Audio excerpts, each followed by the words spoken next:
Assalamualaikum warahmatullahi wabarakatuh. Bismillahirrahmanirrahim. Kali ini saya akan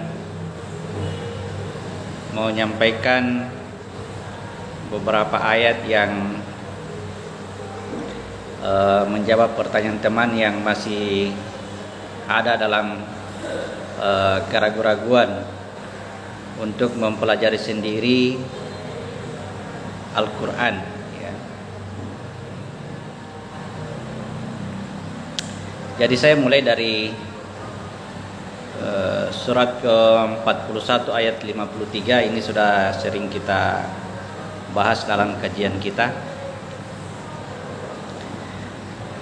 Perhatikan di ayat itu dikatakan sanurihim ayatina, kami akan memperlihatkan kepada mereka tanda-tanda kami. Sanurihim itu kami akan memperlihatkan. Jadi akan itu adalah merupakan suatu janji dari Allah. Jadi bukan sekarang, suatu janji dari Allah, dan itu akan terus berlangsung sebagai janji yang tidak akan pernah berhenti, meskipun kepada orang yang telah diperlihatkan sesuatu ayat atau sesuatu tanda kepadanya. Karena yang diperlihatkan itu hanyalah sebagian saja. Jadi ayat ini akan tetap sebagai janji sampai batas waktu di mana kita tidak dapat lagi membaca Al-Quran, yaitu kematian. Artinya tetap akan menjadi janji sampai kita mati. Jadi olehnya itu kepada setiap orang yang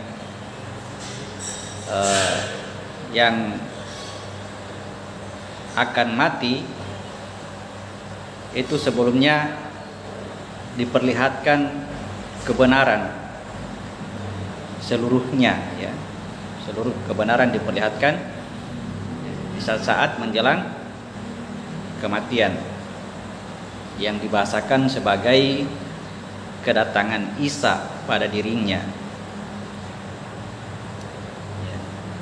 Isa adalah ruh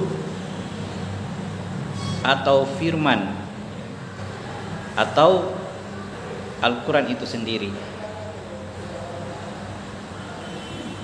Jadi kalau Isa sudah datang, itu berarti kita sudah khatam Al-Quran atau tamat Al-Quran.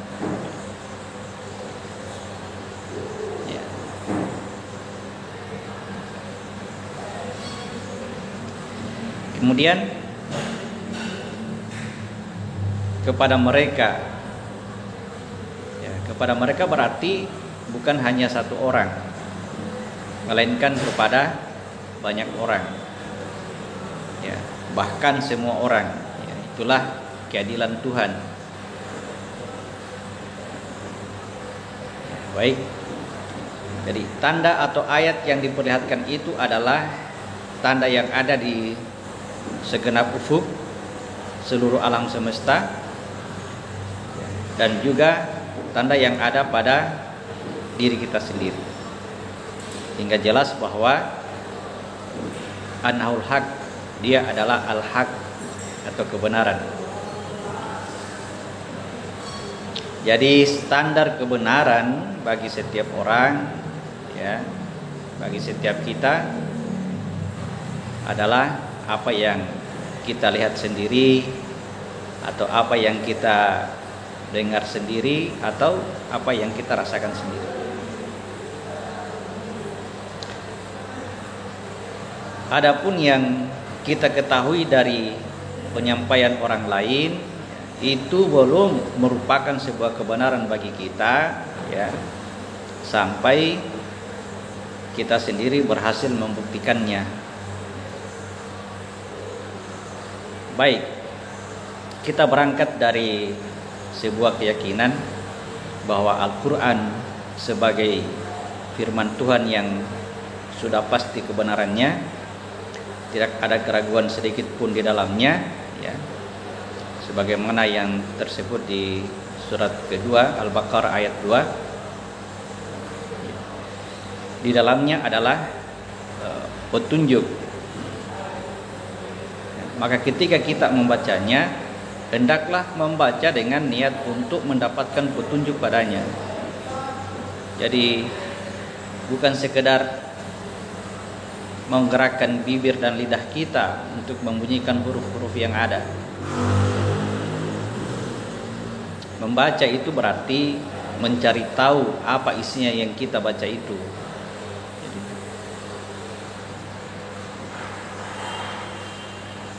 Perlu saya ingatkan bahwa keberadaan kita di dunia ini dibatasi oleh waktu yang disebut ajal. Jadi itu pun sudah disebutkan di dalam Al-Quran, yang kedatangannya ya tiba-tiba dan tak terduga. Maka tidak bisa dibayangkan jika sampai datang waktu itu, ya, kita belum memahami isi kandungan Al-Quran. Jadi apa yang bisa kita jadikan pedoman dalam hidup kita ini? Jadi saya beri contoh sebuah ilustrasi, ya, ilustrasi. Ada seorang pemuda yang sangat mencintai wanita kekasihnya, ya, hingga sang pemuda ini berjanji akan melakukan apa saja yang diinginkan oleh kekasihnya tersebut. Hanya saja ada perbedaan di antara keduanya, ya. Kekasihnya itu orang yang berpendidikan, orang yang berpengetahuan, sedangkan sang pemuda ini adalah seorang yang buta huruf, ya, tidak pintar membaca. Hingga suatu ketika mereka berpisah jauh, ya, tidak bisa berkomunikasi selain dengan cara mengirim surat.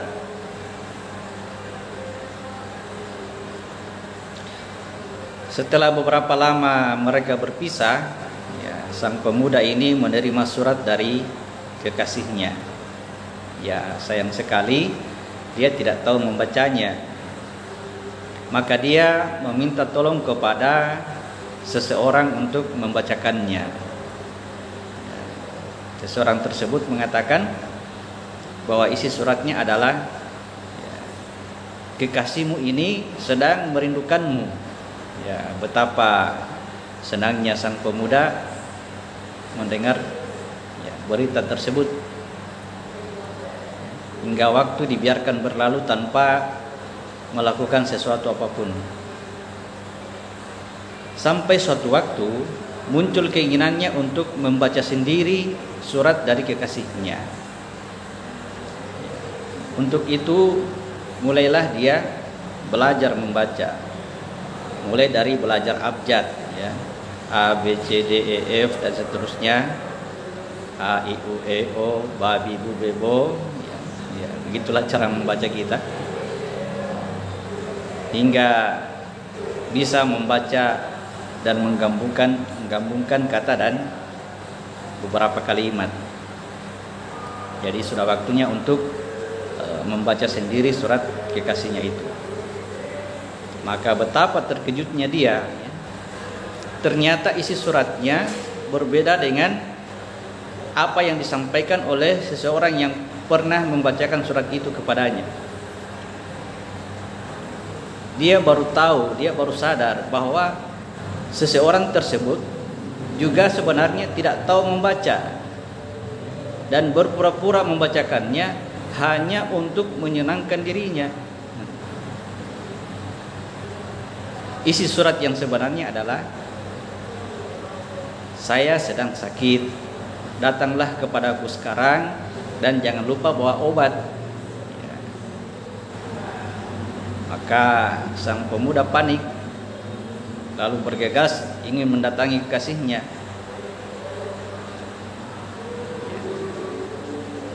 Sayang sekali, sang pemuda ini tidak tahu alamatnya, di mana kekasihnya tinggal, dia tidak tahu.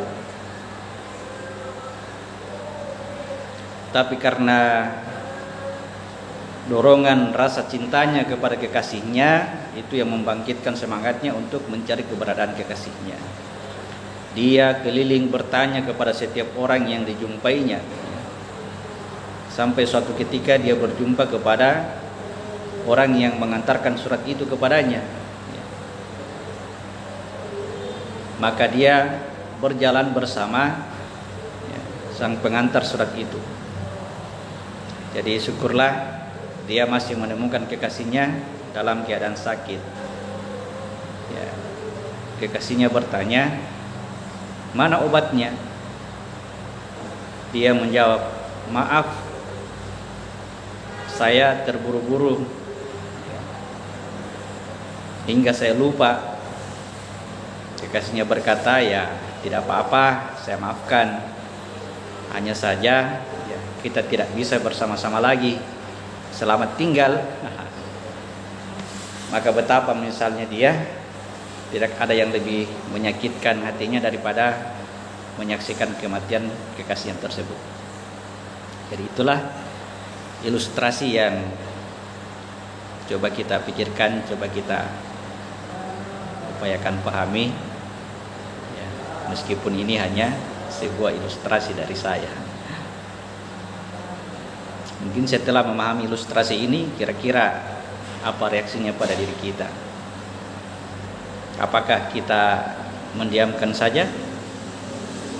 Ya, itu wajar, karena kita tidak tahu siapa sang kekasih di seberang sana yang mengirimkan surat kepada kita. Kita tidak tahu seberapa besar kecintaannya kepada kita. Bahkan kita sendiri tidak pernah tahu bahwa dia adalah sang kekasih. Kita tidak tahu bahwa kita pernah bersama dia dan mengikat janji. Kita tidak tahu kenapa lalu harus berpisah ya, dan pada akhirnya pasti akan berjumpa kembali. Okelah, kita terima surat itu ya, dan kita tidak tahu membacanya. Apakah kita akan minta kepada orang lain untuk membacakannya? Seberapa besar kepercayaan kita kepada orang lain? Kalau kita baca di surat 6 ayat 116 ya, betapa kalau kita percaya kepada orang lain, niscaya mereka itu akan menyesatkan kita dari jalan Allah. Atau kita paksakan untuk percaya saja, ikut saja, dan betul-betul menggantungkan keselamatan diri kita kepada mereka. Kita baca di surat kedua Al-Baqarah ayat 166 sampai 167 ya. Di situ diberitakan bahwa di akhirat nanti ya, antara orang yang diikuti dan pengikutnya ya, masing-masing akan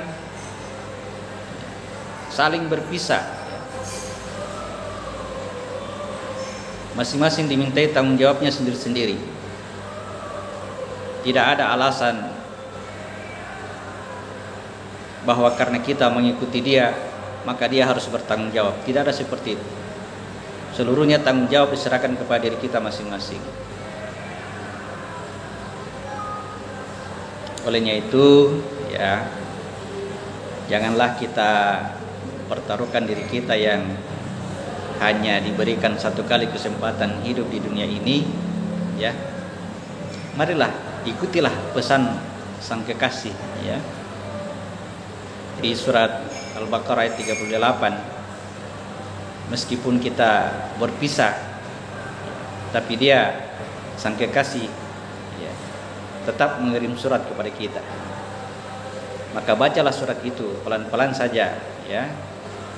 Pun nanti sang kekasih itu yang akan mengajarkannya. Kita baca di surat 75 ayat 16 sampai 19.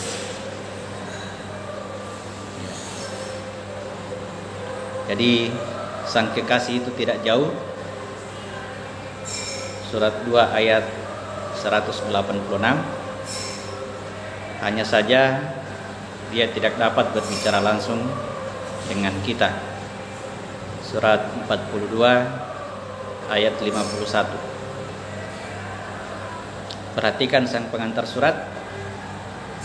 Seharusnya dialah yang kita percaya untuk mengajari kita, karena selama ini dialah yang mengajarkan kepada kita apa yang sebelumnya kita tidak pernah tahu.